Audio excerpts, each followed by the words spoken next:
one west till they bury me. I'm one west till they bury me. I'm one west till they bury me. I be one west to the death till they bury me. One west till they bury me. I'm one west till they bury me. I'm one west till they bury me. I be one west to the death till they bury me. I be one west to the death till they bury me. They ain't scaring me. Rip the soul out of Pharisee. Speaking heresy, it get you fucked up apparently. It's like they daring me. I said chill, they ain't hearing me. They ain't listening. Every bar nitroglycerin. Hit your heart, bring it back to start, make you live again. Get them dividends or we start getting ignorant. I be on that soldier shit. I told you shit phenomenal. Nah, but he a domino. So what you suckers trying to do? Rhyming comical, guess it's funny until I'm bombing you. Bring apocalypse to them pussy niggas that's popping shit. Team of all-stars, I coach them up like I'm Popovich. Fuck the politics and the lobbyists and apologists. They vagina, so we gon' check them like gynecologists. It's kinda obvious how the situation is ominous. The way I vomit this and regurgitate for the audience. They start applauding this cause the competition is fraudulent. From the era where niggas smoke you up like a parliament. The flow been stupid, shit has gotten retarded since. All the dominance of one west rising to prominent. Cause I be one west to the death till they bury me. I'm one west till they bury me. I be one west to the death till they bury me. I'm one west till they bury me. I be one west to the death till they bury me. I'm one west till they bury me. I be one west to the death till they bury me. I'm one west till they bury me. They want a nigga quiet, mute my maneuvers, but I ride like I got Groupon for Uber. Rhymes hard like they been viewed by Medusa. 9 milli Luger, 17 in the Ruger. Only need a few to sit up in your medulla. Obligata for the regatta, niggas wildin', they win every dollar. They riding by in black Impalas, let the semi holler. The showstopper been this proper since the teeny bopper. But now I'm growing them off Patron, a premium of vodka. I put extensions on the Glock, modified the chopper. The swore heavy, war ready, and that's worth the mama. No marijuana, say I got the loudest silence on it. When I'm up on it, ain't no rapper do it like I do it. A lot of spitties and writers, but when they heat's on, none of them can get through the fire around with me. And I had a nigga spin like a tire, but down the deep, and I'm still dope as a piper. Every bar burn hard like a spoon with a lighter. Fuel to igniter, I'm winning, coming through with the title because UPK. I be one west to the death till they bury me. I'm one west till they bury me. I be one west to the death till they bury me. I'm one west till they bury me. I be one west to the death till they bury me. I'm one west till they bury me. I be one west to the death till they bury me. I'm one west till they bury me.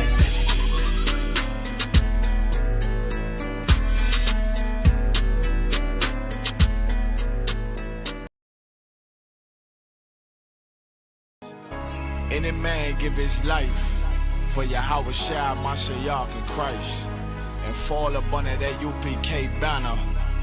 It's my brother and my blood, and I will die and kill for him if necessary. Go to ground, go to ground, go to ground, go to ground, go to ground, go to ground, go to ground, go to ground, go to ground, go to ground. It's all about that warfare, boy. Give ground, give ground, back up, give ground, give ground, back up, give ground, give ground. It's all about that warfare, boy. Take ground, take ground, take ground, take ground, take ground, take ground, take ground, take ground. My soldiers take ground till them stand down. Take ground, take ground, take ground, take ground, take ground, take ground, take ground. My soldiers take ground till them stand down. Take ground, take ground, take ground. Nah, this ain't no movement, this a takedown. We would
Shalom. This is the Wednesday history class.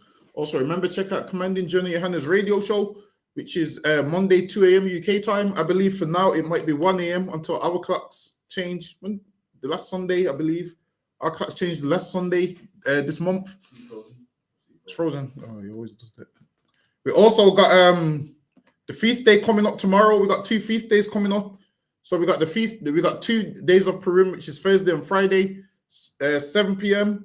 tomorrow, right here at the school, 394 Lodge Road, B18 5PW. So today we're going to go into a few things. We're going to go into Lent, Pancake Day, Mothering Sunday. As this is the history class, we're going to history, biblical history, and so forth. That's what we're going to go into right now. So now everyone's celebrating Lent right now because they get that from what? The Bible, but Christ didn't celebrate Lent. So I'm going to start from the book of Matthew, chapter 4 and verse 4. The book of, bear with me, let me just.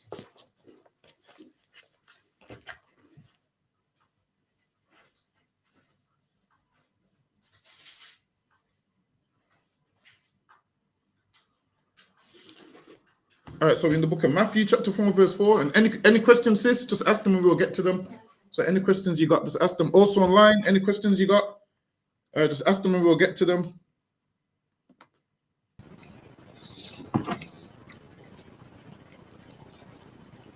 Hey, Shalom, Hakim, Shalom, Shalom, Yabashikata. So lucky, if you could get me the book of Matthew, chapter 4 and verse 1. We're going to start from the book of Matthew 4. So this is where people go to for Lent. So your Catholics will go talk about Lent. And this is the scripture that they use in the book of Matthew chapter 4. So like you said, 4, what is it, sir? Verse? Actually, no, you can start from verse 4. Actually, no, start from verse 1. Matthew 4, verse 1. Then was Jesus led up of the Spirit into the wilderness to be tempted of the devil. So Christ was led up by the Spirit into the wilderness, meaning when it says was led up by the Spirit, that means what? Christ didn't know why he was going there.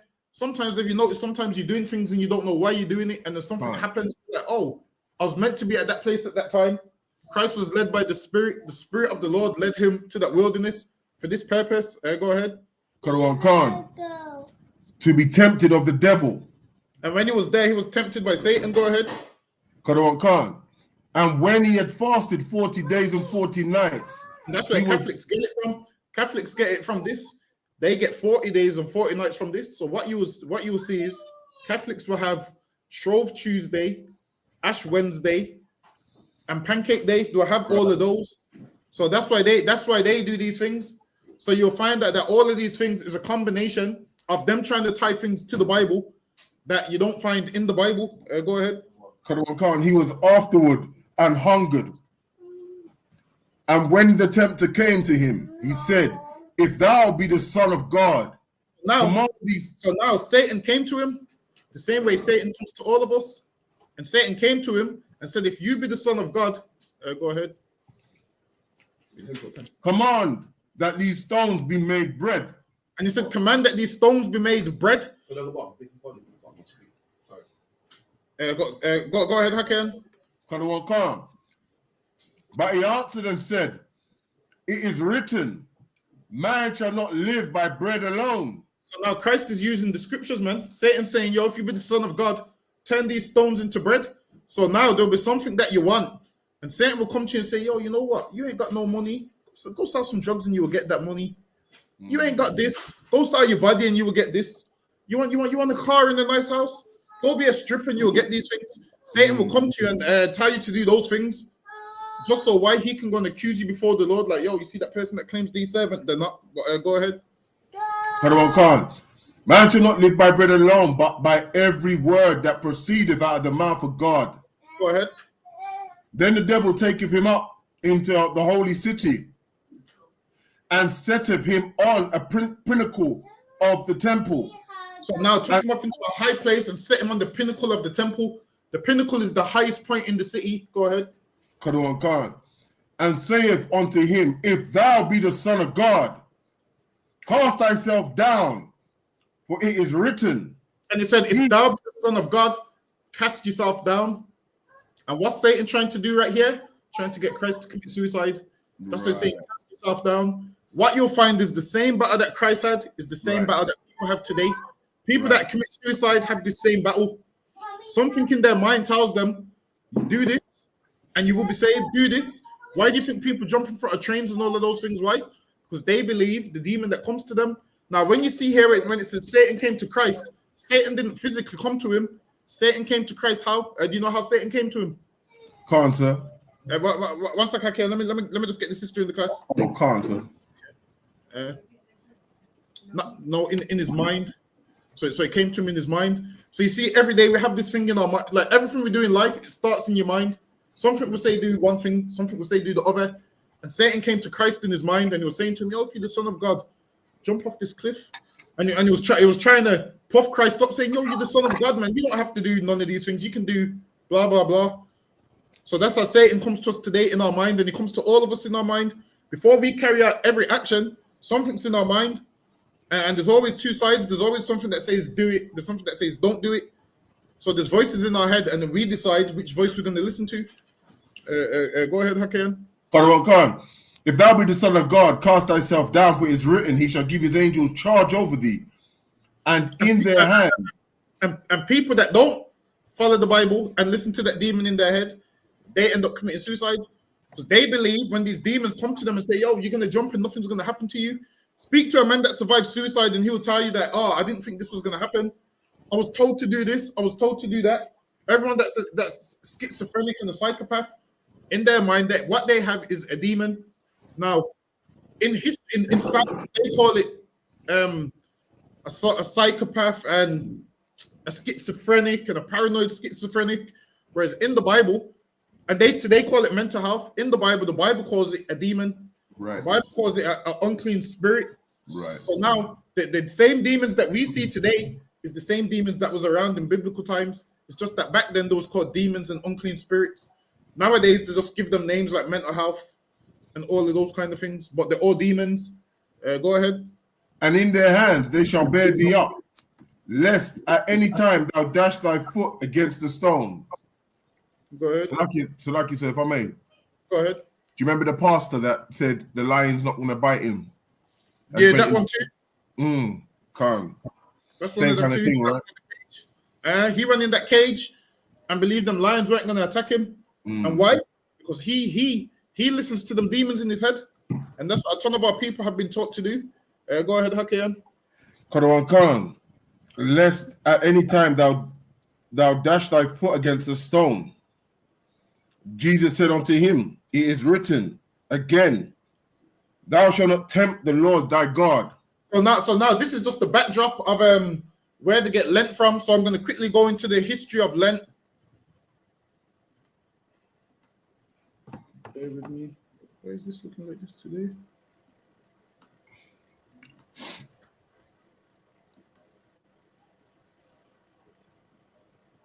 Lucky, if you could go ahead, Hakian.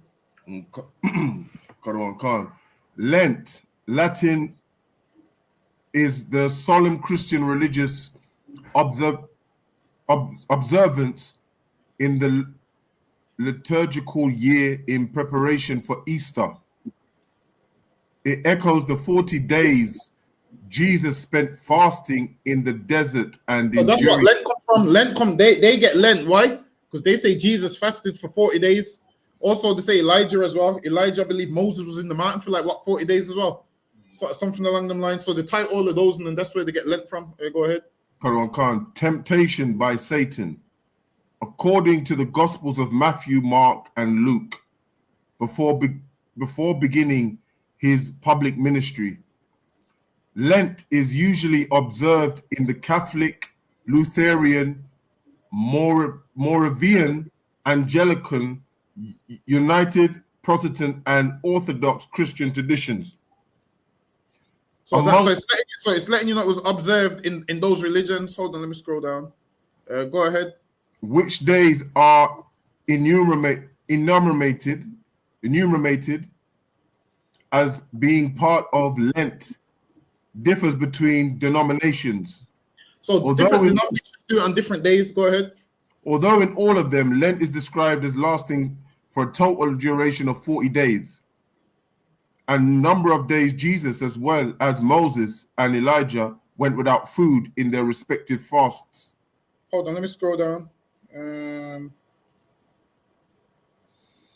So yeah, they say Lent is when they went without food. So what you'll find is they done that. So before that, they would have a thing called Shrove Tuesday.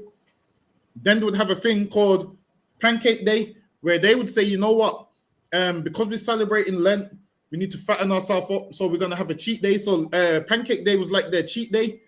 So the history of Pancake Day is there was a lady that was rushing to church, and then the pancakes was gonna burn, so she would flip the pancakes so she was running to church, and then that stopped the pancakes from burning. So that's why today everyone flips the pancakes for Pancake Day. Wow, that's heavy. So that's where that comes from. Comes from a lady that was. Hold on, let me see if I can pull up that history, because it should be on there somewhere. A sister, right, sir? I'm not sure who it would have been.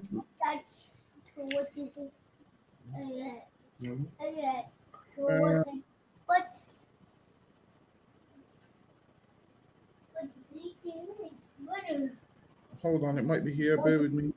Let me see if it's here.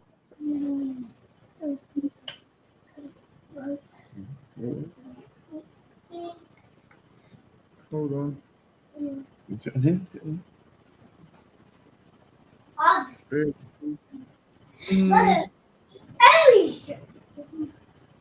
Hold on, let me see if it gives me on this one. Nah, it don't give me on this one. But yeah, that's the history of it. So now they'll be rushing to get to church, and then to stop the pancakes from burning, they would flip the pancakes. So they had Ash Wednesday, where they would put ashes on their face and so forth. And then from Christ dying is why they decided they no longer want to eat fish. So no, they no longer want to eat meat. So what you'll find is in the Caribbean we have a culture of what, bun and cheese. Is it bun and cheese? Bun and cheese. For Easter. Yeah, bun and cheese and fish. Really, that's not our customs. That came from Roman Catholics. Oh. Roman Catholics started doing that whole bun and cheese thing for Easter. We ain't supposed to celebrate Easter because Easter's not biblical. Passover. Now, Easter is about bunnies don't even lay eggs. Easter comes from Ishtar and pagan holidays. So what you would have is at the Council of Nicaea, certain they wanted the pagans and the Christians all alike. So what did they do? Incorporated all of the holidays. So what did they do? They had to come up with something where Christians and pagans could both celebrate Easter. And that's why they came up with it. They'll come up with something so Christians and pagans could all celebrate Christmas. And then when you look at all these holidays that we celebrate, they all have pagan origins. Every last one of them, man. Every last one of them has a pagan origin. And what you'll find that the holidays in the Bible, nobody celebrates them. Why? Because we don't follow the Bible, man. If we did follow the Bible, guess what? We would be celebrating Purim tomorrow. The only people on the planet celebrating Purim tomorrow is us and the ISUPK, man. Right. Nobody else knows what Purim is, but everybody knows about Easter and birthdays and Christmas and all of these things. We're not allowed to celebrate, man. The Lord said we can't celebrate these things. Go ahead, Hakim. So, like you sir, if I may, so now I know bun and cheese is like a pagan tradition. Like, are we allowed to carry on eating it or? No. So what I'm saying, bun and cheese ain't pagan. I'm saying if you're doing it for Easter, it is. Oh, right. Okay. Right. Okay. If you're bun and cheese, you can eat it. But I'm saying if you say I'm only eating this on Easter, like if you say I'm only eating fish because it's Easter, I'm not going to eat meat. On Good Friday, you're allowed to eat meat. Nowhere in the Bible does it say you can't eat meat. That comes from Roman Catholics. Roman Catholics too. Right. Understood, sir. Hold on, let me.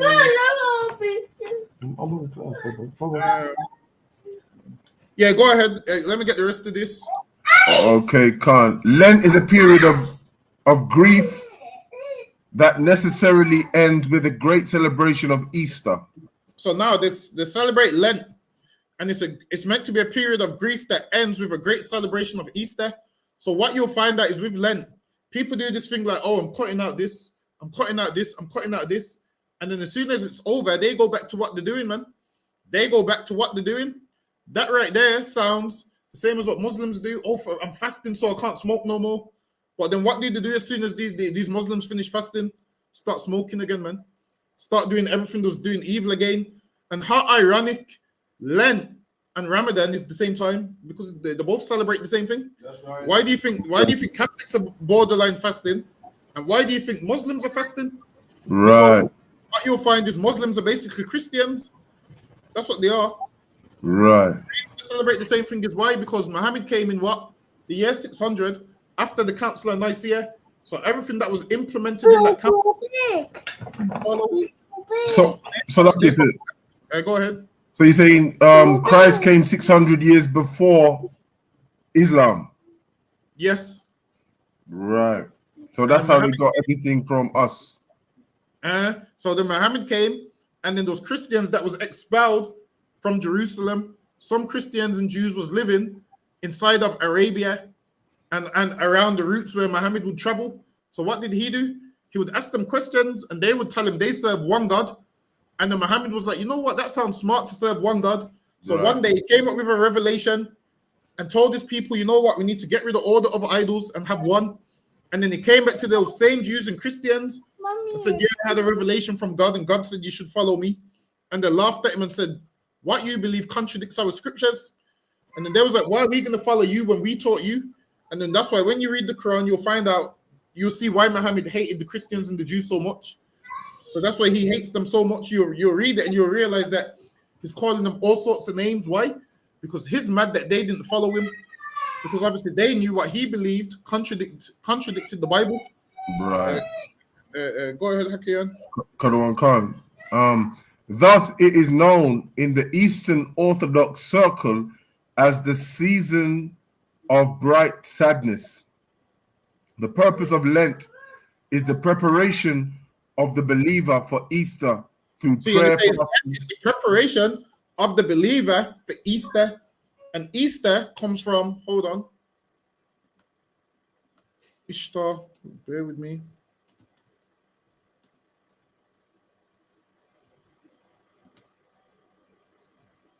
Hold on, let me see if there's a picture.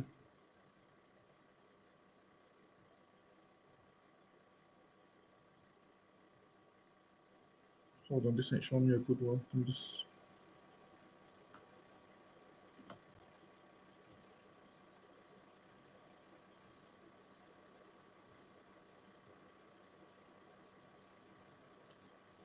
Hold on, let me see if it comes up.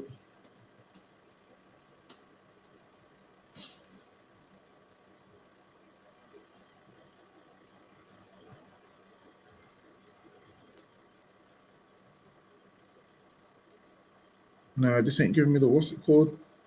This is giving me people's commentary of them saying Easter is not pagan, but it definitely is. Because first of all, bunnies don't lay eggs. So straight away, Ishtar is like a fertility god. Right. She's like a fertility god, and that's why you have all the eggs. God.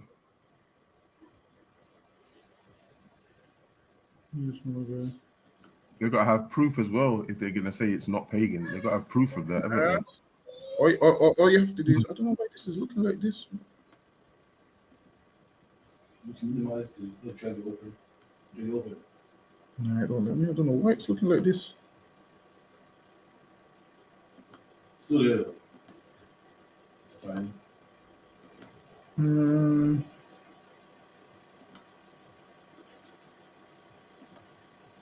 All right, so hold on. Yeah, go ahead, Hakian.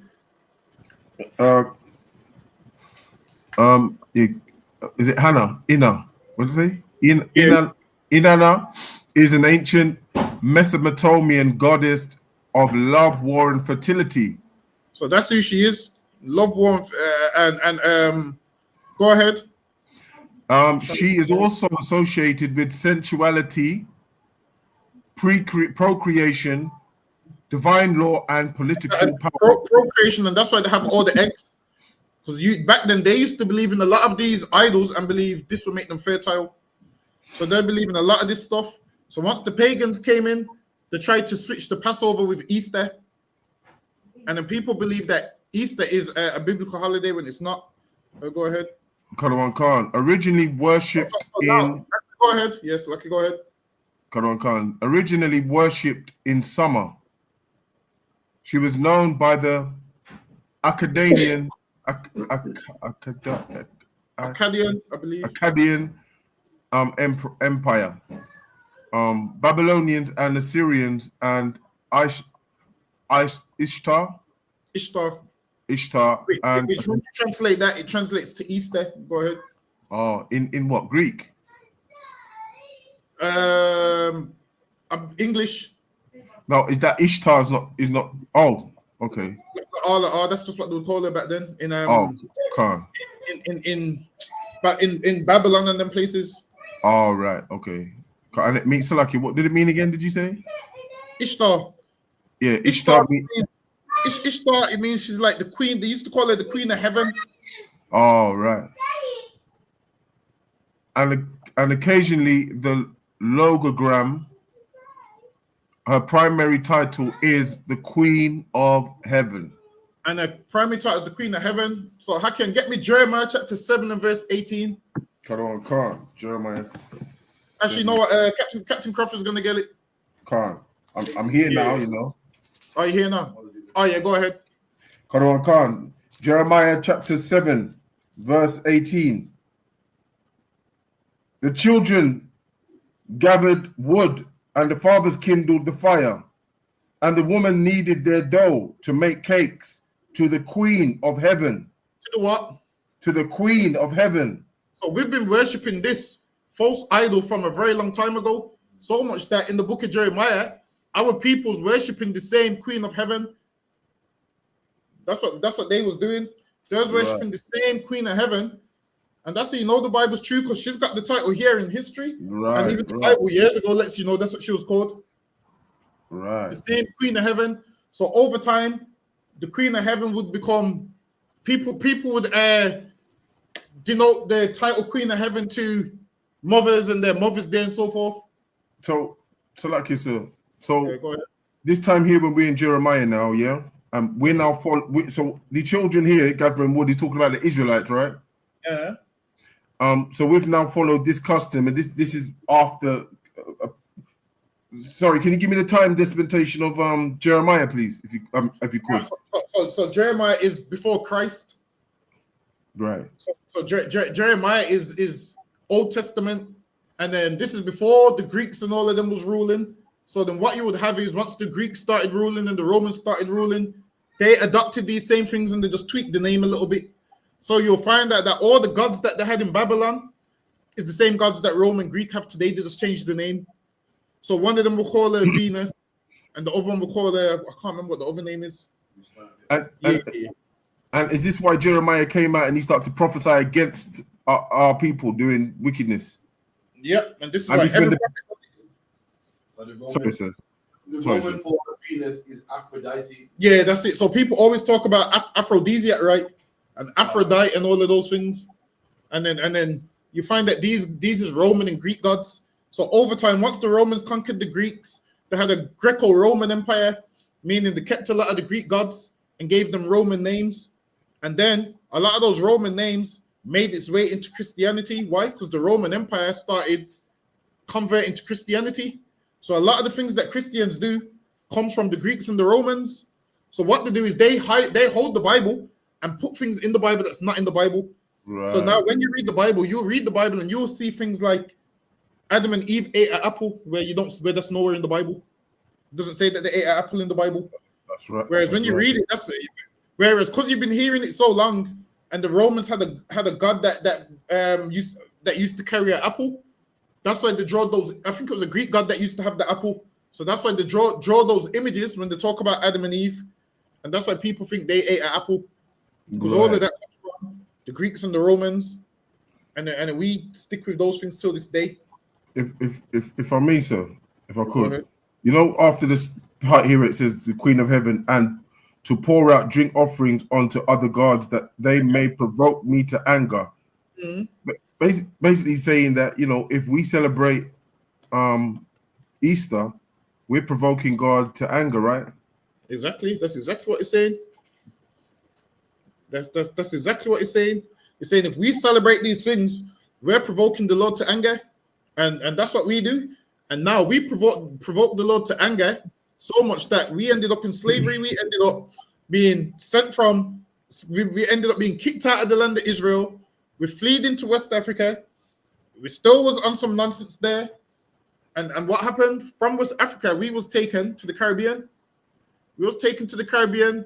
From there, England advertised that they got jobs in England. Our grandparents came to England and we still can't see these jobs, man. These jobs they told us they had in the 40s and the 50s. How come black people still can't see these jobs? And that's what happens when the Lord's mad at us. So much that it was illegal for black people to learn a trade. Now the oppressors own all the jobs, own all the houses, and we don't have much. Now, us as black people, what we would, the only things we do have is probably a barber's in the food shop, maybe a hair shop in the food shop. Outside of that, we don't have no banks, we don't have no solicitor companies, we don't have no big things like that. And it's not because we're not smart, it's because we're ruled over by this oppressor, man. That's right. And he didn't allow us to learn the trade. Because why? If he allowed us to learn the trade, then who's going to work for him? Not us. So they had to make sure they could learn the trade, so they could be on the top and we can be at the bottom begging them, oh, can we have time off work? Can I have a holiday because I need to go to America? And he decides if he's going to say yes or no. Go ahead, Hakian. So okay, so this, so like, if I may, so sorry, is this a this is a perfect precept then for not to celebrate Easter then? Exactly. How would I tell a brother or a sister how would I break that down, sir, if I could? So basically, I know the Queen of Heaven in here, Jeremiah 7, 18, the Queen of Heaven, and then I could search the Queen of Heaven, knowing that's a pagan goddess of love. You know what it is. You can Yeah. just keep it real. You can just keep it real simple, and you can just say to them, "Show me where Easter is in the Bible, where we're supposed to celebrate it." Because most people nowadays, you could show them it in plain sight, and they're not going to listen anyway. So it don't even matter how you break it down. You can just tell them, "Look, this is what we're supposed to celebrate in Leviticus, the 23rd chapter. All our feast days is there," and just tell them, read it, and tell them stop when it says Easter, and it don't say it in there. Right. Okay. Go ahead, sis. You know, like what Christian? Mm-hmm.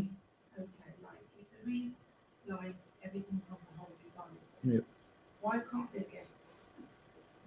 get what you get?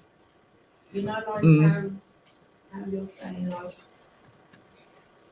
okay, but we're not allowed to celebrate Easter, Pancake Day, Christmas. You know, so how come I can't understand? Because I've been born in Christianity, but I knew something wasn't right there. So that's why I've come to these places. I'm not saying So I Christ. don't understand why, if they're reading the same book, why can't they, if they're reading the scripture, why can't they understand, like, it's pagan, that they shouldn't be celebrating all these things? Why don't they get it? I don't Because understand. the Lord said, "Many are called and few are chosen." So now the Lord doesn't want everybody to get it. There's a remnant that the Lord wants to get it, and there's other people He don't want to get it. But for the most part, people that know it's true, they just don't want to follow it anyway, because this is uncomfortable to not be able to celebrate your birthday, to not be able to celebrate Christmas. And then when you see everybody else celebrating their birthday and Christmas, people feel like, you know what, I can't give that up because I want to do that. So most people know what they're doing is pagan, and they will even tell you, they will say, nah, I don't really celebrate, I do it for the kids. So they know, they just don't want to obey the Lord. So it comes down to disobedience. So because there's one time when I used to hear it and I used to be like, nah, I'm celebrating my birthday, I'm doing this. I'm going to go celebrate my birthday. Nah, it's one more year, man, I'm celebrating my birthday. And then one day you realize, you know what, maybe I should be obedient to the Lord. And then Christmas, everyone wants to celebrate Christmas, but what you realize with Christmas is, it's fake anyway. We all come together, and by 8 o'clock, once everyone's got a bit of eggnog down them, the family don't like each other, you realize nobody loves each other. By 6, 7 o'clock, everyone's arguing, and then you're going home and talking about, I don't like this person, and it's all fake. Whereas in here, the Lord commanded us to love one another. So when we're all together in here, if more people came to these things, would realize what real love is. But most people don't know what real love is. So they celebrate that because they don't want to be left out from the world. But Christ said in what's that scripture? Okay, in Matthew 7 where it goes, straight is the gate. Calm, so I can get that for you, sir. Yeah, I think it might be Matthew chapter 7 and verse 15. Calm, sir. Matthew 7. Yeah, it's like Matthew 7 verse 14, sir. Because straight is the gate, Straight and is narrow, the gate. And straight, it means thin and narrow. Go ahead. and narrow is the way. And to go through, imagine there's two roads. There's one which is tight and it's narrow. Most people's going to choose that one because it's comfortable. This narrow one is uncomfortable. On this narrow one, you can't celebrate your birthday, no Christmas, no Easter, none of those things. And on this straight one, you can do anything you want to do. There's no rules. There's no nothing. This is just wide for you to go do anything you want to do. Most people would rather take that one because it's comfortable. Go ahead, Hakayan. Calm, which leadeth unto life. But this hard gate, which nobody wants to walk down, leads unto life. So the Lord's made this narrow for a reason. Because if the Lord made this gate wide, people would make it who ain't put in no effort, who ain't changed their life. So the Lord said, you know what? I'm going to make it narrow and let me see who follows me. And then once Christ returns with all the glory, all those people that didn't follow him, they're going to wish they did. Whereas right. we poor and stressed out in this life. But when Christ returns, we're going to have everything we've ever wanted. Whereas those people that went down the wide gate, that leads to destruction. Go ahead, Right. Mikhail. Calm, and few there be that find it. And that's why most people don't want to put down Christmas and Easter, because the Bible says there's few that find this straight and narrow path. Go ahead, Hakeem. Calm. Do you want me to carry on with that one or go back to the? Yeah, carry on with that one. I think there's one more part. Calm. Beware of false prophets. Actually, go to the part where it says wide. Verse 13, sir. Enter ye in at the straight gate, for wide is the gate, and broad is the way that leadeth to destruction. All these things, Christmas, Easter, birthdays, being an alcoholic, smoking, all of those things leads to destruction. All of those things, it's good at the time, it feels good at the time, but it leads to destruction in the end. So it makes you feel good until one day you go to the doctor and the doctor's telling you got this illness and that illness and this illness and that illness, because all these things lead to destruction. Go ahead, Haken, you can drop that. Calm. Let me go back to Jeremiah. Is it Jeremiah 7? Hold on. So back to what I was saying. Lent and Ramadan is near enough the same thing. It's the same thing. What you'll find is Muslims learnt to fast by copying the Bible. Because now in the beginning, we would have a Day of Atonement in the Bible. And then Muhammad knew about this Day of Atonement. And he was like, oh, you know what? They fast, so we're going to fast. We're going to double what they do. And then he started adopting a lot of our customs into Islam. So when Muslims will tell you, no, the Bible and the Quran's the same, it's not the same. They copied our records, man. They copied our records. Bear with me. Let me see.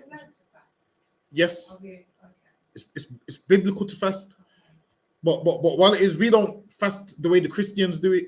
Now in the Bible, if you want to get closer to the Lord and you're going through something, you can fast. So it's completely lawful to fast. So in the Bible, we did fast. Till this day, we fast. But the way how these do it, like a 40 days fasting, 30 days fasting, that's not in the Bible. So these fasting, Ramadan, 5 pillars, that's not in the Bible. These fasting for Lent, and they don't even fast. What they do is, if they like chocolate, they just don't eat chocolate for a week or for 40 days. So that's what they do. That's not really fasting what they do. So they give up their guilty pleasures, and then they pick all their guilty pleasures back up Easter. So that's what they do. Bear with me. How long can you fast for? I've been fasting since Monday. Just thinking more, but I feel more connected. Basically, that is up to you, but you don't want to do it to a point to where you're getting ill. So just whatever you do, everything has to be like the Lord ain't put a fast in place in order for us to fast till we die, if you get what I mean. So do it within reason. So you have to find out what you can do and then do it within reason. Oh yeah, go ahead. Matthew at 6. Yeah, I believe so. Matthew 6, verse 16. Moreover, when ye fast, be not as the hypocrites. So this is how we're supposed to fast.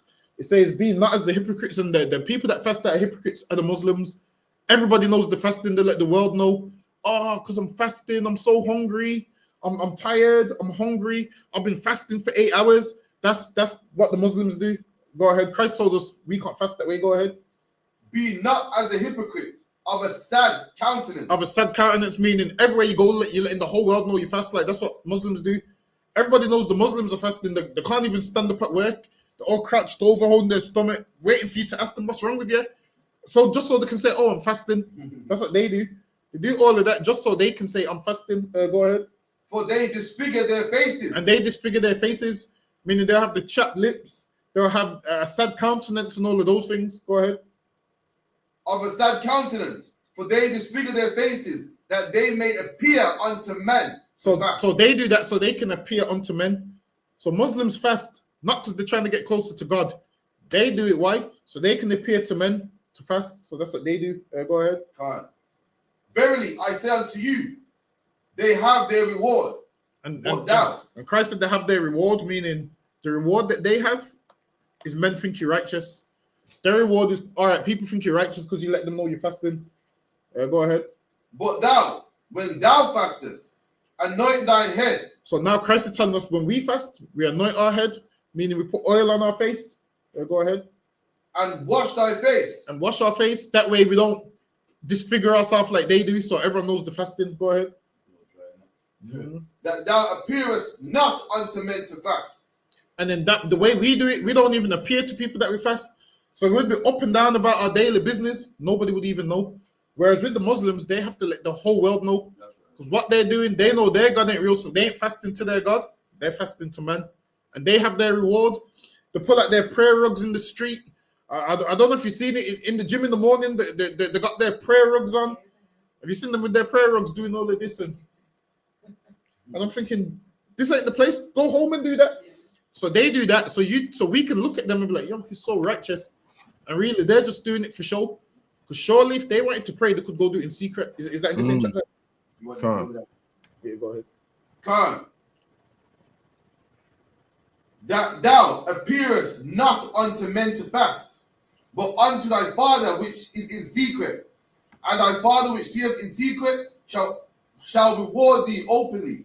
And now, when the Lord sees what we do in secret, meaning we will go pray in our room on our own, and we'll do that in secret, and the Lord will reward us with what we prayed for openly. Go ahead. So verse 5. And when thou prayest, thou shalt not be as the hypocrites. And it goes, when you pray, don't be as the hypocrites, meaning have your prayer mat or everything that they do. Go ahead.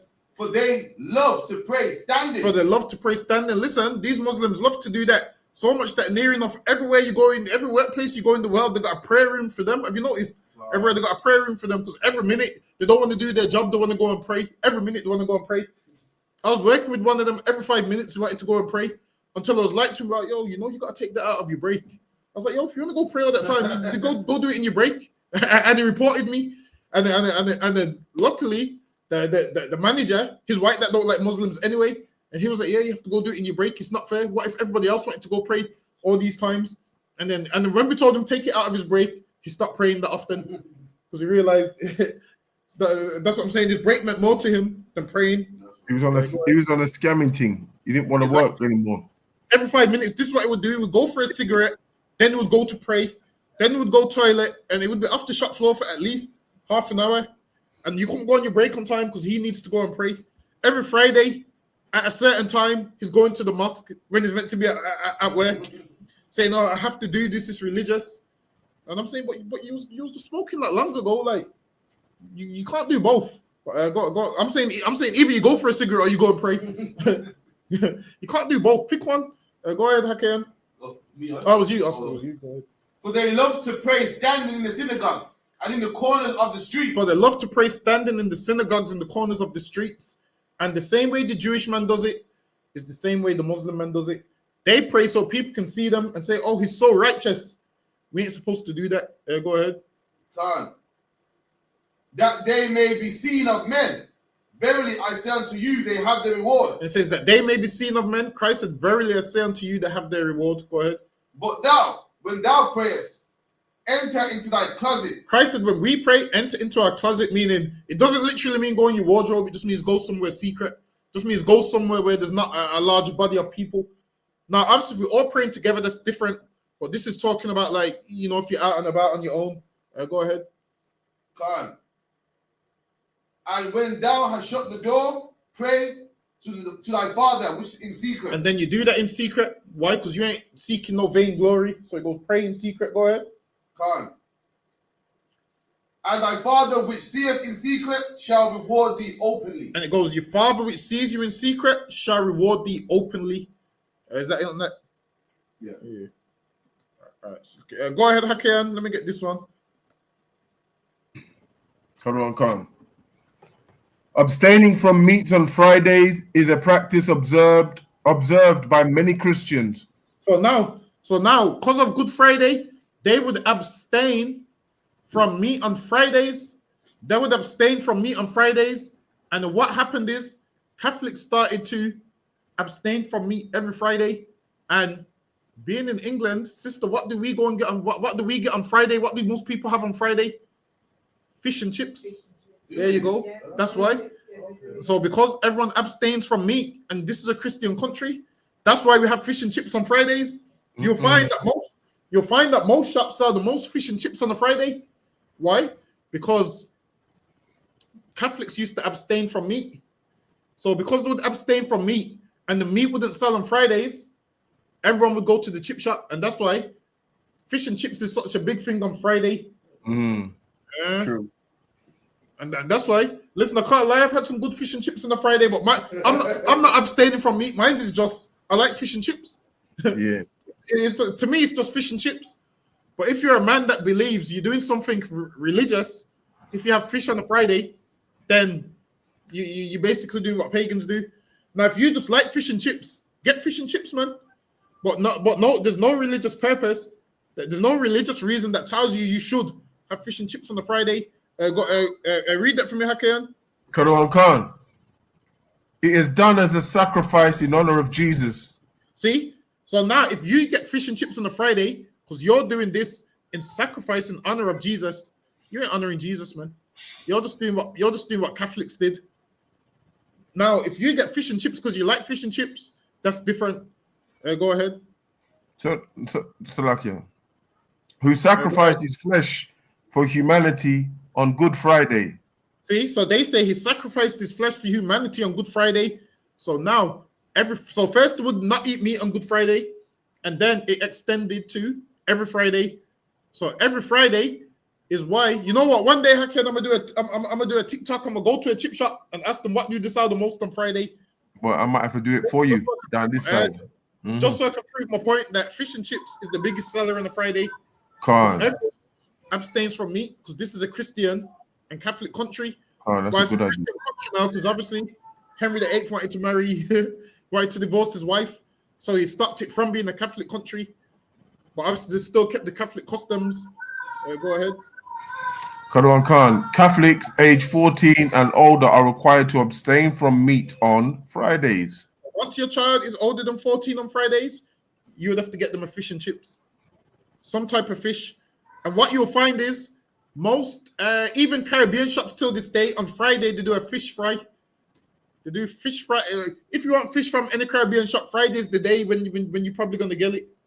They do a whole load of fish on Friday. Why? Because we celebrate these things and we don't know the origin of it. We just know, because I guarantee you, none of us have never looked into why do we have fish and chips on a Friday. Never. We just think, it's just, fish and chips. But everything we do, there's a vibration behind it. So like I used to always think, why does the white man queue on Friday, bury them, and used to hear them, fish and chips, boy, Friday, fish and chips Friday with peas and that. I used to wonder why are they every Friday they have to get fish and chips? I don't think they know themselves, No, I don't think they do. Only someone that probably studies Catholicism would know. So yeah, that's what they do. So now, because of Good Friday and them being in a Christian country, that's why you'll find that in only certain Christian countries they have fish and chips. Well, fish on the Friday. So go to most Caribbean shops, you'll see that fish is the number one seller, and it's almost embedded in English culture to have fish and chips on Friday. Yeah. Like you look at a place getting chicken and chips on a Friday. Listen, that cod that they got in the chip shop on a Friday. Nice, man.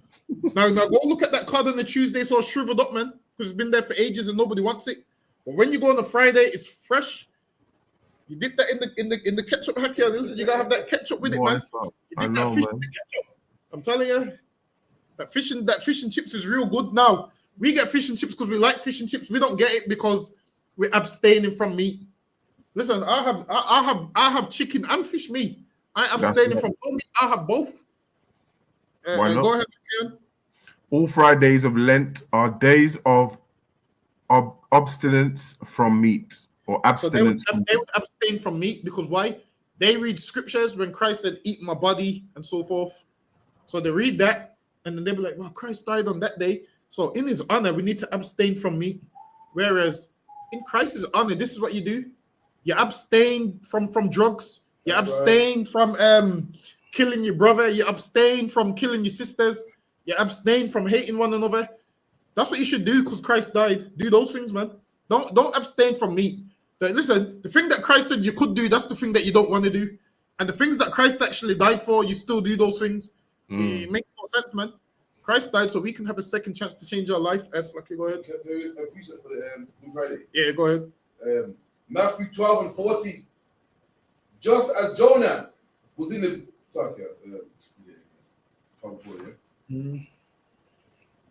So yeah, they teach us abstain from meat. Nah, man. On that Friday, you want some meat? Go get you some, man. That's right. You're allowed. It's not unlawful. If it was unlawful, trust me, in here we'll be the first to tell you. Matthew 12 and 40. But as Jonah was 3 days and 3 nights in the whale's belly, so shall the Son of Man be 3 days and 3 nights in the heart of the earth. And that's where Christ was, man. Jonah was in the whale's belly for 3 days, and Christ was in the heart of the earth for 3 days, man. And now they think Friday to Sunday is 3 days. It don't work like that, man. So if Christ died Friday evening, you don't even count the Friday. So if they was to count, really, it wouldn't even add up to Sunday. You don't get 3 days from Friday to Sunday. So how did it die on Friday and rise on Sunday? The maths ain't even correct. The maths ain't even correct, man. Listen, Hakian, if I say to you, boy, what day is it today? Wednesday. If I say to you, Hakian, if I say, yo, Hakian, check me 3 days from now, what day is it? Thursday, Friday. Check me 3 days from now, what day is it? Not Saturday. There you go then. There you go then. So if you come and check me on Friday, I'm not going to be there. I said, yo, check me 3 days from now, man. Right, a true thing, you know. So Monday they should be really celebrating it on Monday. If their maths was correct. So now they think they get 3 days from Friday to Sunday, and that don't work like that, man. If I say, yo, call me in 3 days. If I say to you on Friday, call me in 3 days, and you call me Sunday, you calling me early, man. That's right. You calling me early. So this is how you know what it is. Most people know what they're following is wrong, but they just do it because in their mind, it's, you know, they just what they've got to do.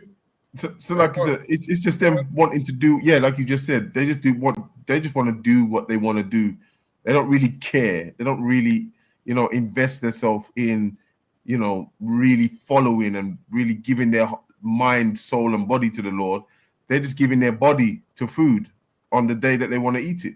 Exactly. That's exactly what they do. Hold on, let me remove that one. All right, Hakim, get me. Let me get this one. Carlton. Go ahead. Hold on, go ahead.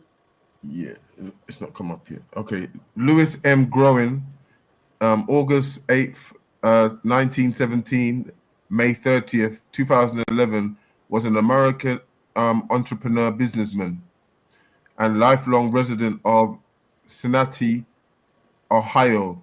Groen invented the fillet of fish sandwich in Listen, 1962. McDonald's only sell fillets. Why? Because people's abstaining from meat, man. They don't used to sell fillets in McDonald's. Why do you think McDonald's have fillet fishes, man? Because people's abstaining from meat, and McDonald's was losing out on money. So a man came up with, oh, maybe if we sell a fish burger, we can get some money. But go ahead.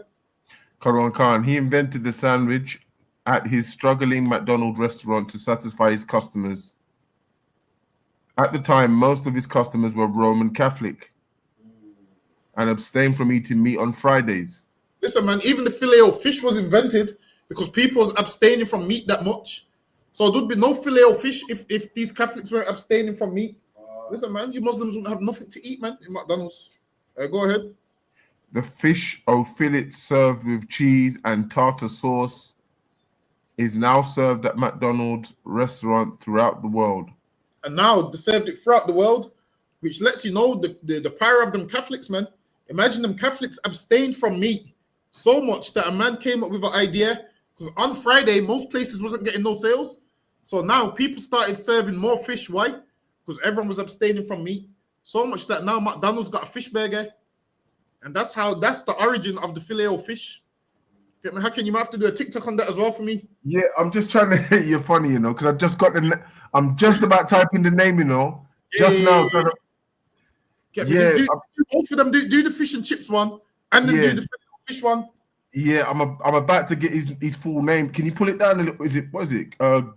Lewis. That's right. Salakia. Yeah, I'm just about to get it. You know. Yeah, he invented the filet of fish to please because why his McDonald's was struggling, and now filet of fish is in McDonald's, man. That's the origin of the filet of fish in McDonald's. Now, before that, McDonald's didn't have no filet of fish burgers. Understand? Before this, fish weren't really a big thing like that. It wasn't. So now in McDonald's, used to sell filet of fishes on Friday. Why? Because nobody would buy meat because it was a Roman Catholic country. And then now, who buys all the fillets now? The Pakistanis, man. Whereas McDonald's didn't cater for them in the beginning. This was for Roman Catholics. But hold on, let me see if there's any more in that. Actually, no, we don't need his life. Hold on one sec. Yeah, go ahead. Yeah, Karan Khan, Salakia. Where are we? Actually, you know what? This is just giving you a backdrop how in the beginning they didn't want to sell filet of fishes. They was like, nah, you're gonna smell up the McDonald's with fish. We don't want that burger. And then this man kept pushing. Hold on.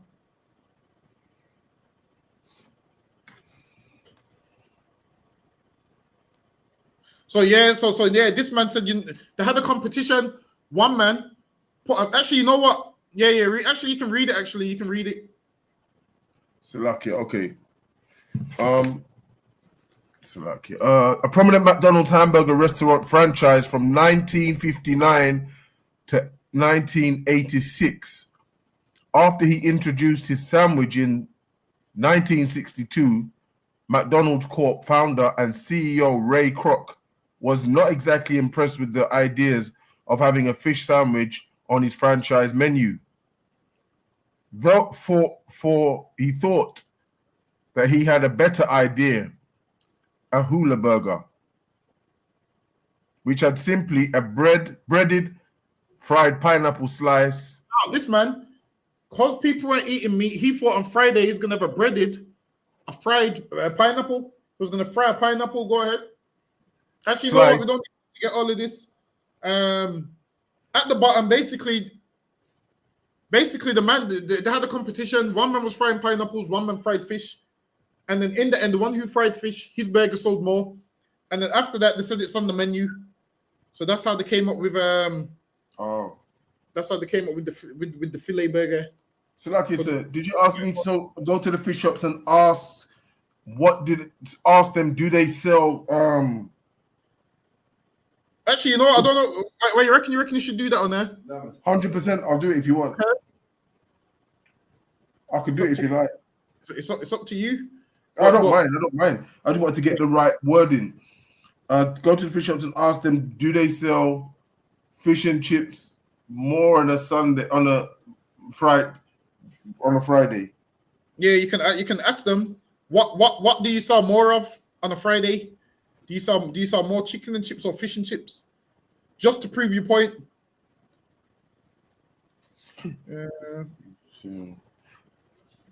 More. I mean, in general, in general, they would sell more fish and chips on a Friday in general, though. Exactly. Like not even between the chicken and chips, though. They would sell that more on a Friday than they would any other day of the week. Right? It kind of if you go to the proper upscale white chip shops, then yes. But if you go to the East Indian chip shops, it might be a little different because their demographics different. But it's still the same. So while it is, I think fish and chips now is, I don't think it's East Indian culture. I think it's more white culture. Yeah, they're like the Romans and Christians, so that's more their culture. So yeah, they would definitely do that. So right here we have a simnel cake. Go ahead, Hakan. Khan, a simnel cake is a fruit cake associated with Lent and Easter and widely eaten. This is what you call an Easter cake. Go ahead. And widely eaten in England, Ireland, and countries with patterns of migration from them. Go ahead. It is distinguished by layers of almond paste or marzipan, typically one in the middle and one on the top, and a set of 11 balls made of the same paste. Oh, hold on. Count the balls on top of the cake for me, Hakian. 1, 2, 3, 4. It's Lakia. You're trying to cripple them. 1, 2, 3, 4, 5, 6, 7, 8, 9, 10 balls there. Other one. And there's one in the middle, right? Oh yeah, one in the middle. Yeah, 11. Yeah. All right, then. So why is there 11 on there? Was it supposed to be the 11? Oh, England. Was it not the European countries? So basically, because this is about Easter, there's 11 on there. Why? Because this is meant to be the disciples, but they got rid of Judas. So that's why there's 11 on there and not 12. Oh. So now this was an Easter cake. So all these balls represent one of the disciples. So this was an Easter cake, and then this is what they would eat. Go ahead. Khan. Typically, the one in the middle and on the top, and a set of 11 balls made of the same paste. It was originally made for the 4th Sunday in Lent. So now it was made for the 4th Sunday in Lent. And what do we have in the 4th Sunday in Lent? I don't know. I've never celebrated Lent. Mother's Day. Okay. When is Mother's Day this year, actually? When is it? I'll have a look. Honestly, since I've been in the tree for, I don't know when it is. I know it's the 4th Sunday. I know that. Mother's Day date, UK. Yeah, Sunday the 30th of March. 30th of March. So it's against God to celebrate Mother's Day. Why? Because the Bible says honor your mother and father every day, man. Don't dedicate one day. Listen, when I used to be young and simple, I used to go pick flowers out of people's front gardens and go give them to my mom and those things. And then now, guess what? Nowadays, I love my mom every day. So that day, I don't even give her a call on that day because I love her every single day. I don't need to go celebrate one day. What's this? Oh, so yeah, I don't need to find one day in the year to respect my mother. We respect our mother every day, man, because Mother's Day is a pagan custom anyway. Where's can you give me a precept, please, on Mother's Day? Yeah, I'll give you some history on it as well. Hold on, let me click on Mothering Sunday. Yeah, go ahead. Mothering Sunday is a day honoring mother churches. So now this was the origin of Mothering Sunday. Nowadays, people honor their mother, but Mothering Sunday is a day honoring mother churches. So your mother church would be the church that you was baptized in. That would be your mother church. So that's what they would celebrate originally in the beginning, until one day a lady came up. I can't remember what her name was. A lady came up and then she changed it to honor your mother, whereas Mothering Sunday, your mother would be your mother church, the church that you was baptized in. Go ahead. Khan, the churches where one is baptized and becomes a child of the church. So that's what a Mothering Sunday meant originally. A church that you was baptized in. Then over time they changed it and had you worshiping other stuff, and then had you worshiping your mother and so forth. Go ahead. Celebrated since the Middle Ages in the United Kingdom, Ireland, and some Commonwealth countries on the fourth day. So celebrated in the Middle Ages. The Middle Ages is like after 400 AD and so forth. Go ahead. Karawan Khan. Some Commonwealth countries on the fourth Sunday in Lent. On Mothering Sunday, Christians have historically visited their mother church, the church in which they receive the sacrament of baptism. So now, that's what it meant in the beginning. The church you was baptized in, you became a child of that church, so that church became your mother. That's what Mothering Sunday was. Go ahead. Constance Adelaide, was it? Adelaide. So now this is how they twisted it and turned it into paganism. Go ahead. Adelaide Smith revived its modern observance beginning in 1913 to honor mother churches or mother church. Mothers of earthly homes in so now Virgin they changed Mary. it for you to honor mothers of earthly home, and then to honor the Virgin Mary. So now they made Mother's Day for you to honor Virgin Mary. Go ahead. The Virgin Mary, mother of Jesus and Mother Nature, is gained. So now they changed it for you to honor the Virgin Mary, mother of Jesus and Mother Nature. So now Hakan, show me in the Bible where it says you must honor the mother of Jesus. Okay, I'll be here until there you go. It's not there. There you go. Let me get. I think it might be Matthew 12 and 39 or something. Let me get Matthew chapter 12 and verse 39. Karawan Khan, Matthew 12, verse 39. 39. Okay. But he answered and said unto them, an evil and adulterous generation. Actually, let me see if that's the one I want. Let me get Matthew 12 and 40. Karawan Khan, Matthew 12, verse 40. For as Jonas was 3 days and 3 nights. No, it's not that one. Hold on. What? The one when it goes, who's my mother? Oh, okay. It might be John 12 and 40, if I remember. I can't remember. Matthew 12. Is it Matthew 12? Matthew 12, 48. I was close. Yeah, Matthew 12 and verse 48. Oh, Karawan Khan, Matthew 12, 48. But he answered and said unto him. Actually, go to 47. Actually, go to verse 46. Go to verse 46. Karawan Khan, Matthew 12, verse 46. While he yet talked to the people, behold, his mother and his brethren stood without, desiring to speak with him. So now, when Christ was at camp, breaking it down to the people, his mother and his brother was outside the camp trying to speak with him. Like they was trying to stop him from doing his mission, and he's busy doing the work of the Lord, and they're trying to stop him. So they're coming up to the camp trying to speak to him about something else. Go ahead. But he answered and said unto him that told him, who is my mother? And who are my brethren? And he stretched forth his hand towards his disciples. This ain't even the one that I wanted. There's the next one. Hold on. Go ahead. But this one's good as well.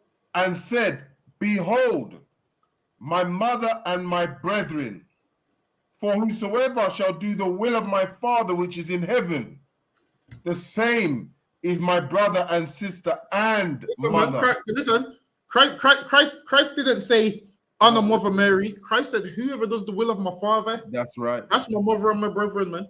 That's what Christ said. Christ didn't say, yeah, that's my mom. I'm going to stop what I'm doing, celebrate Mother's Day. He didn't say that, but I got a better one. How can get me Luke chapter 11 and verse 27? There's a woman that tried to worship Mary in front of Christ. Let me get Luke chapter 11 and verse 27. Luke 11, 27. These are some old school precepts. Go ahead. I didn't know I want to get this. Hey, and it came to pass, as he spake these things, a certain woman of the company lifted up her voice and said unto him, Blessed is the womb that bare thee. And the woman And said, Blessed is the womb that bare thee. Meaning she's saying, Bless Mary, basically. Go ahead. And the paps which thou hast sucked. And the paps, meaning who breastfed you. Go ahead. But he said, Yea, rather blessed are they that hear the word of God and keep it. What did Christ say to her when she tried to worship Mary? Hey, Christ said, Yeah, rather blessed. Salakia. Rather Listen, you blessed. see this right here? He's This is my top Mother's Day scripture. Christ is Someone hardcore. tried to worship Mary, and Christ said, Look, man, rather blessed. Go ahead. What did Christ say? He said, Yeah, rather blessed are they that hear the word of God and keep it. Christ said, rather blessed those that hear the word of the Lord, man. Wow. We've worshiping Mother's Day and Mary, whereas here they say Mother's Day is about worshiping the Virgin Mary. And if you know anything about the Catholics, they worship Mary. This is why there was a thing such as Mother's Day, and there was no such thing as Father's Day till later on. So then they tried to turn Father's Day into like, oh yeah, Joseph gets a day. Whereas when you speak to most people about the Bible, Mary gets bowed down to. Mary has rosemary beads, and Joseph has nothing. What Joseph gets is a stepfather. That's what Joseph gets. Joseph just gets the title of a stepfather. Like Mary's Christ's mother. This woman even said here, blessed is the womb. Why didn't she bless Joseph? Why didn't she say, blessed is the man that raised you? She didn't say that. Why? Because they check? Say that again, Hakian. Like you said, was that a check? Did he check that woman there? It corrected her like, nah, this is what you rather do. So she's saying, blessed is the woman. Like, it happens every single time. Like, let's say someone will come in here and they will say something that's not correct. And then we'll say, no, you rather do that. If you get what I mean. Khan. So, by the way, this is... yeah, rather. Like, yeah, you get me told, yo, nah, forget all that nonsense. You rather do this. He's hard body. He's hard body. Christ is hard body. So it corrected her what she should be doing. Read that scripture one more time. Khan, Luke 11, verse 27. And it came to pass as he spake these things, a certain woman of the company lifted up her voice and said unto him, Blessed is the womb that bare thee. And she said, the womb that bare thee. So now how come Joseph didn't get no credit? How come she didn't say bless Joseph? That's what I'm saying. Feminist. Zero credit, man. Go ahead. And the paps which thou hast sucked. Go ahead. But he said, Yea, rather, blessed. He goes, yeah, rather, go ahead. Yea, rather, blessed are they that hear the word of God and keep it. And he goes, blessed the day that hear the word of God and keep it. And hearing the word of God and keeping it means you hear it and you do it. It don't just mean hearing it and doing whatever you want.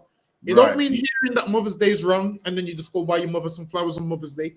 Right. That's not hearing it and keeping it. So while it is, listen, I have to explain to my mother every year, look, Mom, I don't celebrate birthdays. I don't celebrate Christmas. Every year I have to be explaining to her. And every time she's like, yeah, so can't the kids just come around for a few hours? It's going to be my 60th. It's going to be my 60th. Haki, and every year, can the kids come to my 60th birthday party? I'm like, Mom, we love you, but we're not going to come to your party. Let God be true and every man a liar. So I'm like, Mom, you know we love you dearly, but we're not going to come to your party. Yep. She's like, what? So it's not a party then? I just want everyone to come around. I'm saying, Mom. Yeah, I'm saying, Mom. Why don't we come around in 2 months' time? That's right. All of a sudden it changes. So yeah, while it is, people always try and get you to do what they do, but guess what? They will never do what you tell them to do. If you say to them, all right, then why don't you come to one of our feast days? You only come for an hour. You say that to them, guess what? They're not going to come. They can't. Which means their pull. If you go to what they tell you to come to and they don't come to what you tell them to come to, it shows you that their pull on the world is stronger than your faith in the Lord. And unevenly yoked, right? Unevenly yoked. Exactly. Because you're more tied into what they want to do. Imagine, because you don't want to hurt their feelings, you will go and do what they want you to do. But they won't do what you want. They won't do what you want to do. Which means you're following them, but they're not following you. So now, guess what? I don't even answer my phone. When I see certain people phone, I don't even pick up the phone no more. I'm like, yeah, I know where this is going. Oh, come to my birthday party. Like the other day, me and some brothers the other day, it was like, oh yeah, let's go for drinks on the weekend. I was like, yeah, I'll go there. Then one of them was like, one of them that weren't gonna come, he's like, yeah, I'm gonna come because it's my birthday. After that, I was like, yeah, I guess I'm not going. Yeah. I was like, yeah, I guess I'm not going. So lucky, sir. Go ahead. So if basically you went there and the brother didn't say that it was his birthday until he got there after you've had a couple of drinks, then what? Do you leave or do you stay still? Then I'm not there for his birthday. I don't know nothing about his birthday. Listen, I'm there for the drinks. I'm there for the drinks. If he tells you halfway in, though. If he tells me halfway in, my intentions was to be there anyway, but not for his birthday. Right. Okay. Can't. So now the only way I'll be there for his birthday is if I knew beforehand that he's going for his birthday. Now, if I'm just there and I'm thinking, yeah, I'm having 2 drinks, because you could be anywhere. You could be in the club and someone says, yeah, because it's my birthday. Does that mean you're gonna leave the club? So now if you went with them, if you went with them, knowing it's their birthday, that's the problem.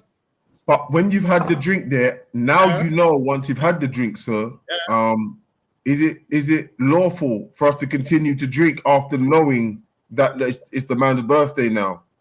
Yeah, you stay there because you're not there for his birthday. He might be there for his birthday, but you're not. You're not there for his birthday. You're there for the drinks. You're there because you're there because you was there anyway.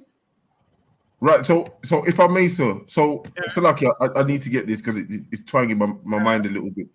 So even at the beginning, you imagine you all went and you knew it was his birthday, but you are not going there for his birthday. You're going. Then you are going for his birthday because you knew it was his birthday. So you went out with those intentions knowing it was his birthday. Right. Okay. So if you're already in the bar and you ain't know nothing about it's his birthday, and he says, "Oh yeah, man, it's my birthday," you can just drink your drink and say, "Well, I don't celebrate birthdays," and then that way he can't say, "Oh yeah, because you came out for my birthday that time because you didn't know it was his birthday. You was there anyway." But if you left your house knowing it's his birthday and we go in there for drinks, then you celebrate, then you partaking in it. Yeah, I get it now. You can't help the fact that it's his birthday and he happens to be in the bar when you're in the bar. Right. Okay, I get it now. I don't celebrate birthdays. If he says, "Buy me a drink for my birthday," you say, "No, I don't celebrate birthdays." No, that's right. So he won't get a drink of you all night then. He wouldn't get a drink of you. He wouldn't get a drink of you all night then. Listen, it could have got a drink because I wanted to be a brother, but Nice told me it's his birthday. I'm gonna be a brother and not buy him a drink. Right. Ooh. He might not see it like that though, but can't. He might not see it like that. But I don't celebrate birthdays, and that's it. Well, it is I've realized people respect the LGBT community, and imagine this: we men of the Lord and women of the Lord, and people try not to respect us. Like they try and impose their will on us. Like you can tell them you don't celebrate your birthday, and guess what they do? Just override what you said and say, "Oh yeah, come anyway." Like they make out what you believe is just so nothing that they can convince you to do something else, and it's disrespectful. Like once people disrespect your beliefs, that's when you kind of have to say, you know what, I'm not going to be around this person until they respect my beliefs. That's right. Because guess what will happen? Eventually, they're going to disrespect your beliefs so much that you're telling them, "Yeah, I don't celebrate birthdays," and they're basically saying to you, "Yo, I don't care what you celebrate. Come out for my birthday." That right there is like someone telling you no, and you just override their no and say, "Forget what you're saying. I'm going to do this." Right. Nah, man. Someone tells you they don't do something, you're supposed to respect it. Right. You're supposed to, I don't know what you believe, but I can respect that. But while it is in this world, people don't like to respect our boundaries, man. Our boundaries. Right? Don't celebrate birthdays. Go ahead. Can't, sir. So like if I'm interrupting today, I apologize. My apologies, sir. They get offended, don't they? More than respect what your view is. They're more offended that you're not there. Listen, we should get offended too that you keep inviting me and I told you I don't celebrate it. Whatever they do the same thing in reverse. You're offended that I'm not coming to your birthday party. I'm offended that you're inviting me to your birthday party. Listen, It's your Right. birthday. Yeah, you're gonna have about 50 other people there. Why am I so important that you must invite me? You see what it is? This is what they want to do. They want to prove to you that you don't believe in what you say you believe in. Yeah. So what happened? You will go there, and then guess what? Afterwards, they'll be like, "Yo, you don't believe in that because you came to my party anyway." And they'll throw it in your face, and then guess what? They would never follow what you follow. You know why? Because even they know you don't believe in what you follow because you went to their birthday. Sorry, was it considered? Okay. Yeah. That's the end game result, right? That's the end result. It's lucky. What's the heck? It's lucky. What is it? Exactly. Exactly. They're gonna go to they're gonna go to their people and say, "Oh, him that acts like he's all religious. He ain't that religious because he said they don't celebrate birthdays, but got him to come to my party." Whereas they want to do that just so they can lose respect for you. So even if they don't respect the fact that you don't come, they still lose respect for you when you do come. They have more respect for you when you don't come. At least, they can say, "Yo, I don't know that weird stuff he believes in. He stands on it." Now, if you don't stand on whatever they think is weird, they're never going to join you. So if we want them to come here, we need to stand on what we stand on. Say, "Yo, you come here." But they, in their mind, it's like a tug of war. They're pulling you to their side, but they won't come to your side. And then once you say, because I don't want to offend him, I'm going to go to his birthday party. Once you go there, as soon as you leave, they say, "Yo, you don't believe in that. He was at the party with us, man. He was at the strip club with us. He was here with us." And they do all of that. Go ahead, okay. If I may, sir, to discredit what we believe in, right? Exactly. And only you can make them discredit what you believe in. So what it is, they don't know what you believe in, but they know you. So they will look at you, and if they see that you're a certain way, they'll be like, "Yo, he moves a different kind of way. I don't understand it, but it's different to everybody else that I've met." But then, if you're saying one thing and doing another thing, they see what you do. Right. They'll be like, "Oh, but you're doing that, so you don't believe in what you believe in." Yeah. Those kind of things. So they'll look at you that way. Right. So that's why whenever people start telling you, "Come celebrate Christmas," tell them, "Nah, man." People ask, like at work, they always ask me, "What, you don't celebrate Christmas?" I'm like, "Nah." They're like, "What about your kids?" I'm saying they don't celebrate it either. They're like, "That's so cruel. You don't let your kids celebrate Christmas." I'm like, "Listen, man, these kids are fine, man. They're doing just fine. They're healthy. They're raised well. They're well mannered. They're respectful, and they ain't never celebrated one Christmas in their life. We ain't celebrated Christmas and we're happy, man. We don't need no Christmas one day to get presents and claim that somebody else came down the chimney and brought them. Imagine a black man works hard his whole life, a black woman works hard her whole life, and gives the credit to some white man. "Or Santa Claus brought you these presents." That's insane. Man. The kids don't even respect the presents. Go ahead. True.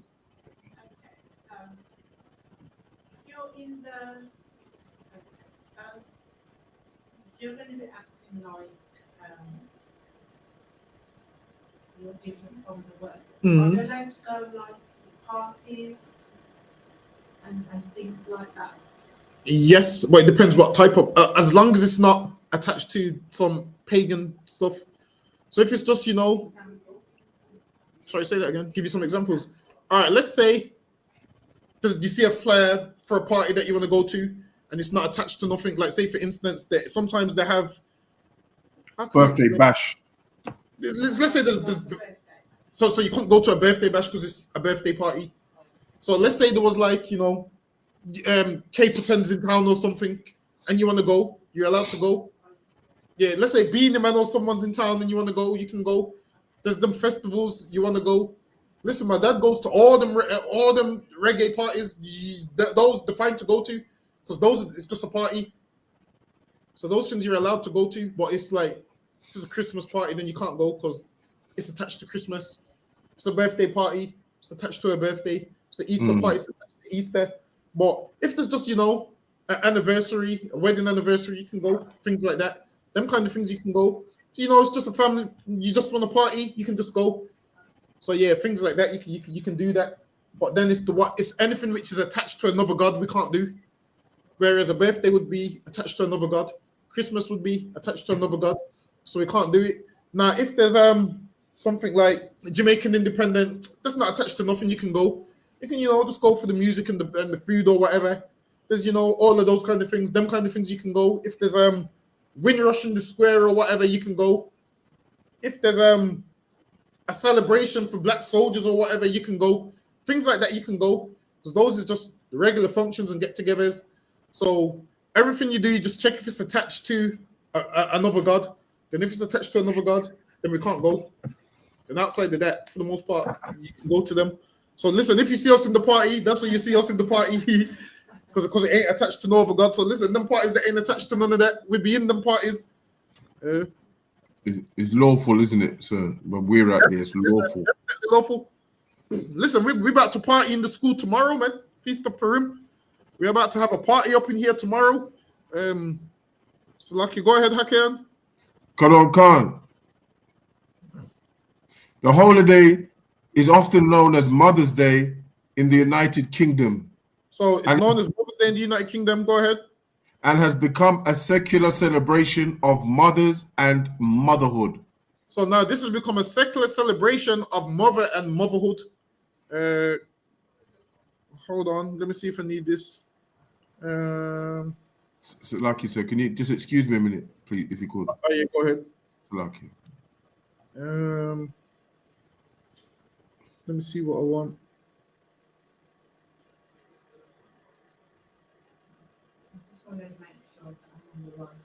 Sorry, say that again, sis. The right part. Yeah. Also, any questions you can ask them, whether on topic, off topic, anything you want. Let me see what I want. Them names on there. Yeah. Also, what that is right there is that in the English, on top of it, in the yellow is the Hebrew. So that's the Hebrew alphabet on top. So on the part where it says shalom, that would be how you say shalom in the Hebrew at the top. So yeah, we also have like a Hebrew class as well. So we have Hebrew class. So we have 5 classes. Monday we have the law class. So you'll find out all the laws in the Bible. Tuesday, the brotherhood class. We'll find out how to be brothers to one another. Because what you'll find is how black people treat each other. It's not good. Every day you put on the news, this person stabbed that person.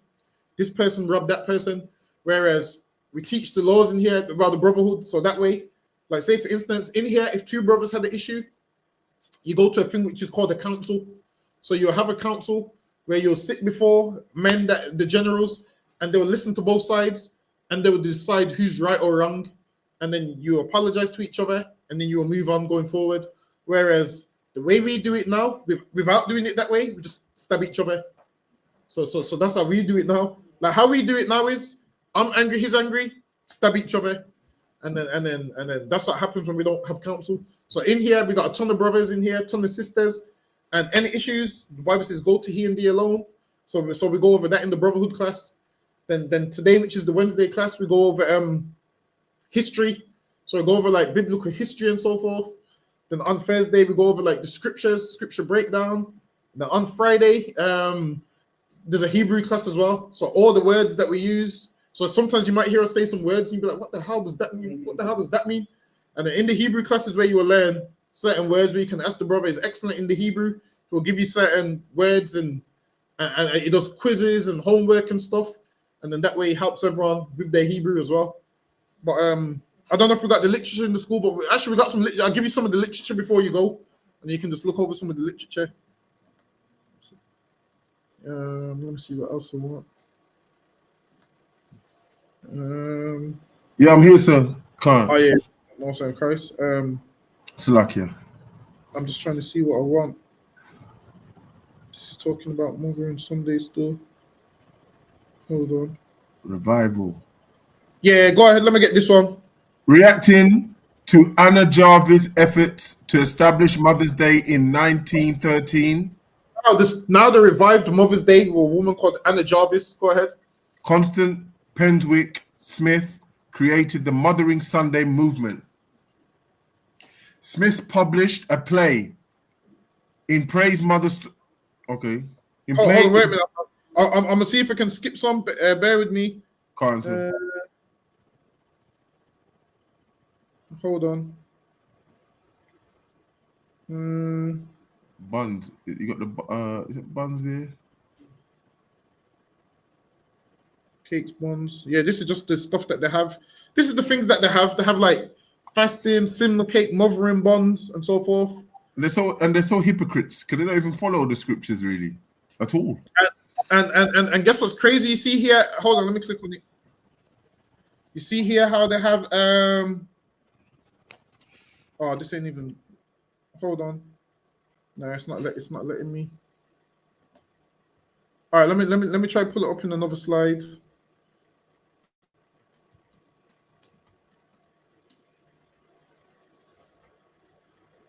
So now, hold on, let me stop sharing this. Let me.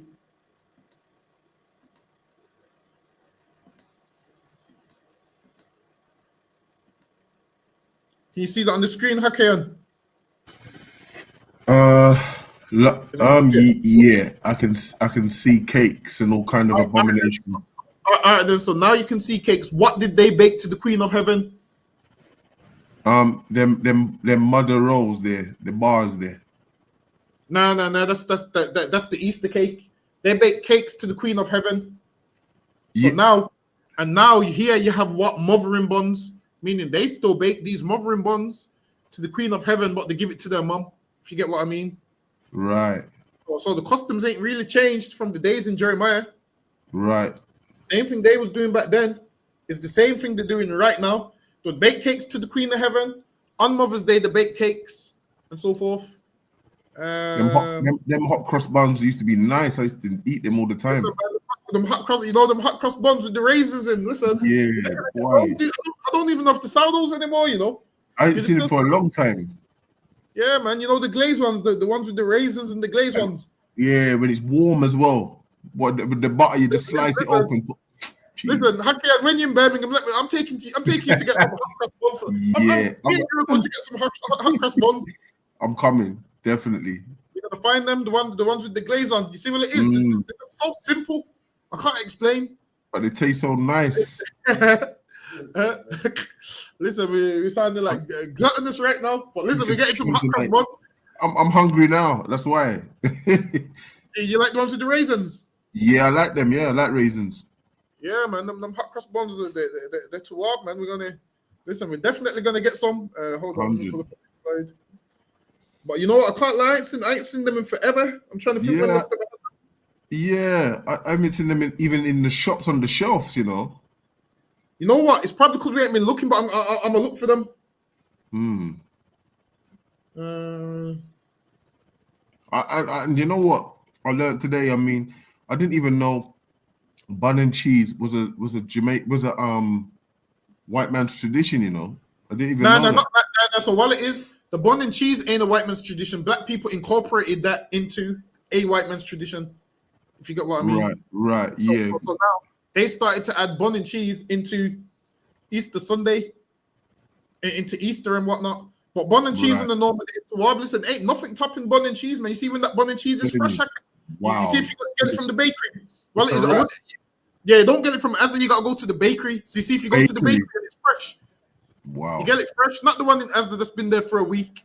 Yeah, it's dry in the middle. You gotta get the fresh one. Fresh one, but it's nice and it's got moist as well. You put the cheese on it. What about the bullet cake and cheese? I've done the whole thing, That don't really last too long. I get done quick. I don't last the next day, man. That's it. Listen, that bun and cheese is undefeated. What the bun? Nah, you sandwich it, man. You gotta have the tin cheese. Sis, you know about the tin cheese? You know about the tin cheese? Yeah. Listen, man, I'm hungry. That with the bun and cheese is better than the other cheese. Yeah, cheese on top and bun. Bun cheese bun. Go ahead, okay. Like you said, since I've been in this class talking about cake, cheese, and my mouth's been watering, and then you went to the McDonald's fish fillet, and I'm trying to stop eating them things there, My mouth's watering. After this, I'm gonna get some bun and cheese and call it a night. I'm gonna find some. Let me get this last slide before we go. Cybele was a Phrygian goddess. What's that say? Phrygian goddess? Phrygian goddess. Originate. What's the Phrygian mean, sir? It's a location. Okay, Phrygian goddess originating in the mythology of ancient Anatolia. She represented Mother Earth.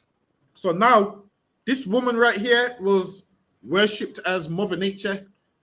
So they'd worship her as Mother Nature and Mother Earth.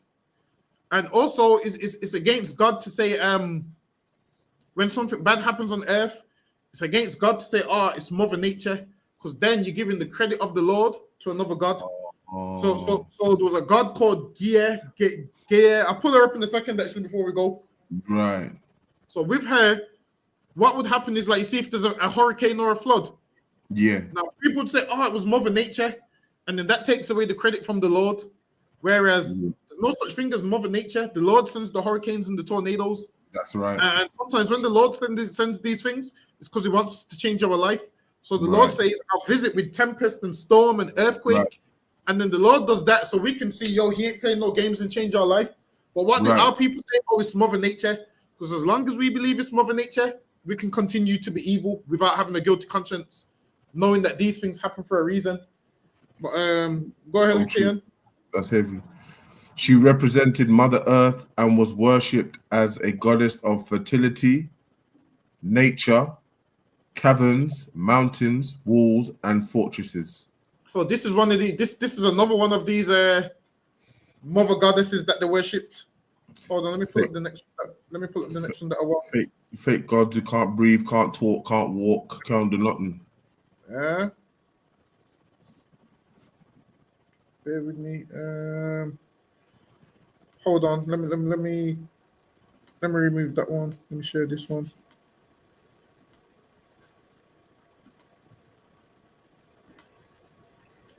Yeah, go ahead. Okay, let me get that one. Khan. Gaius is the primal mother goddess. And so now this is another mother goddess. So now when people talk about Mother's Day and Mother Goddess, there's so much different ones. So some could be worshipping this one, that one, this one, but they all go back to the same place. They all will go back to Babylon. Go ahead. And personification of the earth in Greek mythology. So now she's known as Mother Goddess and personification of the earth in Greek mythology. So whatever happens on the earth is down to her in Greek mythology. Go ahead. She is known as Mother Nature. Known as Mother Nature. So every time you say Mother Nature, you're calling on another god. Every time something bad happens and you say, it's Mother Nature, you're calling on another god. Now, most of us do it innocently because obviously it's just how we talk. Sometimes we just use certain words. So sometimes we'll say, it's Mother Nature. But obviously we need to get out of the habit of using certain words and get back to that was the Lord kind of thing. Go ahead. Khan. She is known as Mother Nature and is always working to achieve and maintain harmony, wholeness, and balance within the environment. Gaius is the progenitor of animals, plants, and men. She is also portrayed as a protector of animals and the creator of new plant life. So now they give her all the credit for what happens on Earth, like plants growing and so forth. Before she existed, man, listen, plants was growing, man. Before they found plants was growing. So now a lot of them will nowadays idol worship sounds crazy to us now because we look at it like, how can they worship a statue? But once upon a time, the same way how people look at Christianity now is how people looked at statues back then. Go ahead. Right, Khan. In modern times, some earth scientists use the term Gaia to mean the complete living planet itself as a complex organism. So that's who Mother Nature is. So whenever there's a natural disaster, what people call it natural disaster, they'll say, that's Mother Nature. That's who they're giving the credit to. A piece of white clay and water and clay. So that's who they give the credit to. Mother What's Nature. that made out of? What's that made out of, sir? That one there? Yeah. I'm not sure. I'm not sure what that one's made out of, but more than likely it's probably made out of clay and some next nonsense. So that's all I know is that's made by man's hands. That you drop it's broken. Yeah. But they worship it. But with that, that's the class. Clap it up on the time. Also, tomorrow we have the Feast of Purim. Thursday, Friday, 7 p.m. We'll be here at 394 Lodge Road, B18, 5PWs. Any questions before we go, sis? All right, no worries. All right, Hakim, you can call it. Kadwan Khan, and also we have the Passover coming up. Yeah. April 12th. The Passover, April 12th in Atlanta, Georgia. Kadwan Khan. Men of Israel, Amadim Shabbat, Amadim, Barak, Yahweh Shima Hawashai, Brakatah, Yajimata. And then do it for the sisters. Yeah, do it for the sisters as well, Hakim. Sa, So, mean turn, Men of Israel, Amadim, now you Amadim do Shabbat, Amadim, Barak, Yahweh Shema, and Yahweh Shima Hawashai. So just repeat after me. So Yahweh, Shema, Alafan, Bashem, Yahushai. Shalom,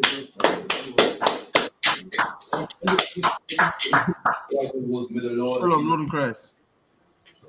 All right, Shalom, Lord in Christ. Okay. I see you tomorrow. Shalom, Lord in All right, Christ. Shalom.